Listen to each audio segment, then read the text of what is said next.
Good morning.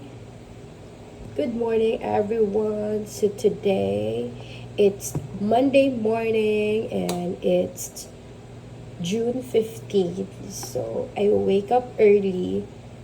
Itong English. Gumising ako ng maaga, guys. Mga around 1 a.m. Ewan ko kung bakit, siguro dahil natulog ako ng maaga kanina. So, hindi ko na alam yung time ng tulog ko, guys. And, dahil nag-crave ako ng coffee, I'm going to make my coffee, guys. And I'll show you today. In this video, I will show you how I make my coffee. Okay? So, this one, guys, coffee to, sugar, coffee, and then, mainit na tubig.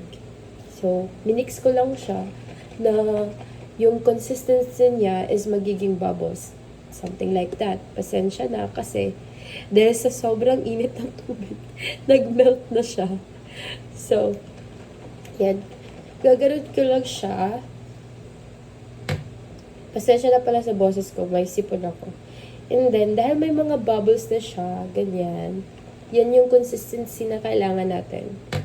So, dyan lang, set aside lang natin yan. And i-prepare na natin ang ating ice cubes, baso, and then milk.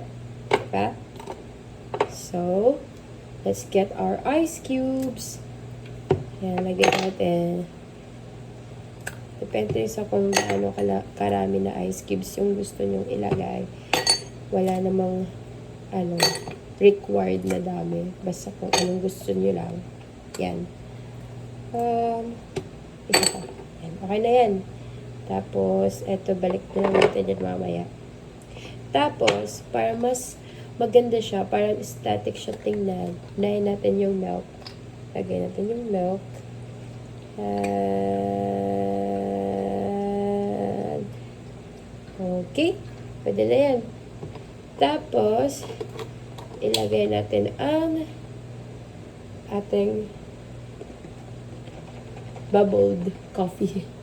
Nakikita niyo ba itong mga ginagawa ko? Hindi ko alam. Tapos, lagay natin. Are you ready? Yan. Yan. Masyadong marami ang bubbles. Oop. Oop, oop, oop, oop, oop, oop. Yan. Sobrang ganda siya.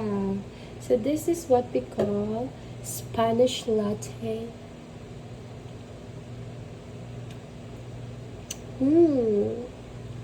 So, this is my created Spanish latte.